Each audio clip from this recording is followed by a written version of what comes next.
Hi everyone, welcome to SlimChat. It's Tracy and it's cold, so makes you want to eat hearty, warming food. But yesterday I really enjoyed my chicken and veg, and I didn't want to cook it. You know what I mean? Just ever feel like that, where I was only cooking for myself because Gary's at work, and I'd had some crab at lunchtime with Gary, and I wasn't really very hungry, but I knew that if I didn't cook it at that point and eat, I wouldn't, because it would get too late into the evening. And I know sometimes when you eat late it's okay, but you know, you're really going to bed on it a few hours later and it's not good. So I thought, if I don't do this now, then I won't. So I put some chicken in the oven earlier, and it was still kind of warmish, wasn't quite cold. So I cooked some veg with it and had some gravy, and oh my god, it was absolutely delicious. So and I suddenly thought to myself, you know, I really love this diet. I don't know why it's taken me so long to get back in the swing, and I've been dragging my heels, because everything that I eat on it is just yum. Yeah, I really love it. It's the sort of food that really, you know, floats my boat. So yesterday that was good. I had seafood for lunch and chicken and veg for my evening meal. When I say evening, it was probably about 7 that I ate. So yeah, I've got a terrible sore throat, and I've had this ever since that I had COVID. I did mention this earlier on my Rocks chat, and I've just taken some paracetamol, so I'm hoping that it'll go. But I don't know if it's food related or not, because I do have something that's really upset my tummy and flared up a lot of symptoms that I get, which are not very nice, but so we won't go into. But they're all kind of there at the moment, so I'm thinking that maybe this is part of it. Don't know for sure. So the other day I finally made the banana cake and banana and walnut cake for Gary. I had some, I must admit, but that's all up in the past now. No more. No. And I found out how to make coffee with the coffee machine, and the first day it stayed warm for a long time. I was really impressed, because although it turns off, it's got a thermos that keeps the coffee hot. Well, I did it the same yesterday, and I actually made less coffee, and it didn't stay hot for nearly as long. So I'm not sure why, because I didn't take the lid of the thermos, so when I washed it out, so I couldn't have put it on wrong, if you know what I mean. So nothing really should have changed about it. So not really absolutely sure what's going on there. Keep an eye on that, and if it doesn't perform, then it'll go back. But you know, I was quite impressed with it the first day, so let's hope that it was just a blip. Didn't do anything different when I made the coffee. It was very straightforward, so it's not like I could have done anything wrong. So I have to keep an eye on that one. I don't know what I'm going to have for dinner today. Probably chicken again. I did buy quite a lot of chicken legs, and they're all in the fridge. I also got some mince. I think that's in the fridge, so I could do something with that. Break up the chicken thing. I've only had it one day, so it's not really that bad. And again, this morning I forgot to weigh myself. One of these days I'll remember to get on the scales before I have a drink and do all the things and get dressed. So if I do it now, I feel like it won't be the right weight. So, you know, I know that if I weighed myself at the same time every day, then regardless, it would always show the right amount of gains and losses. Let's hope there's no G word. Don't really want them. But if I do it, what I like to do is get up before I do anything else. You know, they're in the bathroom, so when I go to the loo in the morning, get on the scales, and that way I'm not wearing any clothing, and I've not drank anything apart from sips of water in the night when I've woke up. So yeah, everything's always the same. The parameters of my weigh-in is the same. That's why I like to do that, and keep forgetting to do it. Honestly. So I'm going to do another giveaway soon. I've figured that I might do some of the flavouring that I got from the Skinny Food Co. because I had 3 lots of everything. So I won't be doing those big liquids, what are they called? Syrups, that's the word. I won't be doing them. They're too heavy to send. It cost me a fortune to get out.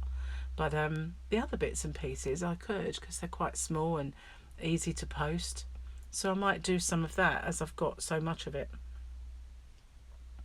And that'll be good then, because it's sitting in a box, you know, waiting for me to to do something with it. It's not worth sending it back to them because it would cost me a lot of money to send it back. There's no point. But I won't be ordering from them again because they ripped me off for £70. So that's the end of them. Regardless of whether I like the products or dislike the products or whatever, maybe I might love one of them, I won't order from them again because they're just a useless company to order from, and it's not worth the hassle. So yeah. And Gemma, my daughter-in-law, she waited so long for her order, and so much rubbish, you know, that happened, that she will never order from them again. And but she said, you know, if she will buy if she sees products that she wants to try, and she'll buy them, because there are places that have them, like Lidl did for a while, and the Home Bargains had some for a while, and you know, they're trying to sort of branch out into shops. So that's the only way to buy the products. Never buy from there online. They are dreadful. I think to a certain extent the fact that they had a lot of trouble fulfilling their orders, you know, which is quite funny when you think about it, because I managed to get 3 lots of something I didn't want, where there were people who placed orders and were waiting and waiting and waiting. If they didn't rip people off and make them have repeat orders that they don't actually want, maybe they could have fulfilled the orders they did have that people did want. I was just saying. But you know, they may have been, because of their advertising campaign and the fact that they were in certain shops, and they may have been a little bit of a victim of their own success in a way, because they had too many orders to fulfill. I don't know. But unfortunately, messing up the way they do just gives people, if you pardon the pun, a bad taste in their mouth about it. So they've lost 2 customers at least, and every time I looked at their website or Facebook page, there was just reams and reams and reams of unhappy customers, me being one of them. So no more Skinny Food Co. My hatred of your company is still there. Cross me once. No, but you know what I mean. It's just ridiculous. I'm never going to do that again. I like to review. I mean, on my other channel, Crochet Rocks, I make yarn orders from different companies and I review them, and I've never, apart from once where they managed to lose my order, never had any real problems. They refunded me. It wasn't, I didn't want a refund. I wanted my order, but I got my refund. And so there was no quibbling. I've never had anything like that before. But, well, they're not getting a favourable review, that's for sure. So what else have I got to tell you? Been drinking lots of water. It's meant to be good for you, but it tastes of nothing, you know. You need... They used to do these, like, little flavours that you could squirt into water to make them more interesting.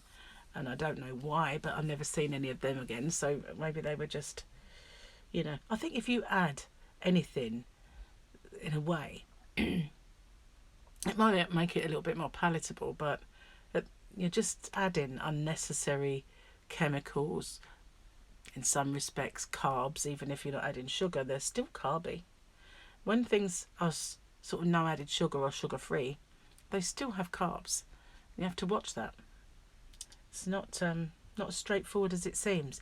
And this skinny food company stuff that says it's vegan and low carb, when you look, the ingredients, they're not good ingredients, you know. They're polyols, which stall your weight loss. So in a way, you can't rave about a company without, you know, realising that in moderation, if you try a product and you use it once in a while, it's not going to hurt you. But the way they advertise it makes it sound like they're the best thing since sliced bread, and you know, you won't do without their products. Well, you won't lose any weight then. That's all I can say. Because, you know, if you're going to substitute all this packaged food, you're not going to lose any weight.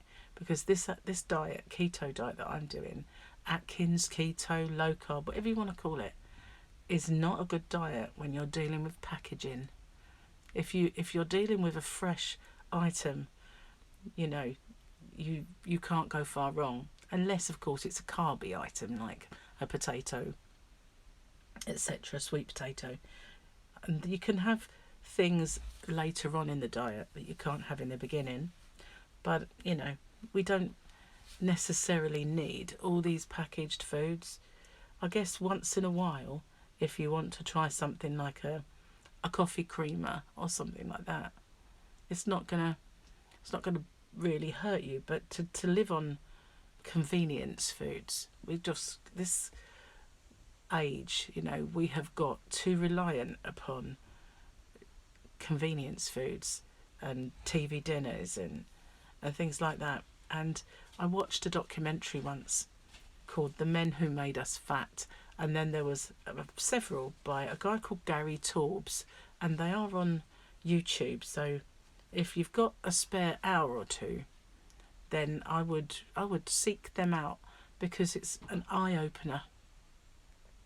And it's, you know, it goes back to in the US around the 50s and 60s, but in this country the 60s and 70s, when all of a sudden meals appeared in packets, you know, and you could buy a curry in a box and things like that. They were chock full of cornstarch and all sorts of things that added invisible calories, and oils and stuff like that, fat, sugar. They're loaded with it all. Even so-called slimming meals were under fire recently. People like Weight Watchers and Slimming World were putting excess amounts of salt and all kinds of stuff in their food. And if you are doing Slimming World and you make food and you do it within the parameters of the diet, and then you buy an equivalent meal from them, and you look at the difference in the amount of food that you can eat if you make it yourself for those calories, points, whatever you want to call them, and then you look at what they're giving you, they are tiny because they're full of hidden stuff, which they don't advertise, but to make it and sell it and make it so that it's, you know, lasts that long, you don't need it. All you need, and some of these meals, you know, you put it in the microwave or the oven, and it takes 40 minutes to cook in the oven. In 40 minutes you could have made something really wholesome, you know, at home from scratch, and probably have more food, much healthier food. I know we're all, you know, leading busy lives these days, but we are what we eat, as they say. And what you put in your body makes such a difference to everything, to your health of your body, you know, even down to your gut bacteria, which always makes me laugh that it's called Flora. Because that means plants, doesn't it? Flora and fauna, flora. Anyway, I'm babbling on enough, so I'm going to get off, upload this video, and get on with the day. So watch out for a new giveaway, and I'll be sending off these ones very soon. So bye for now, everyone. Stay safe, take care, and I will see you on the next one. Bye for now.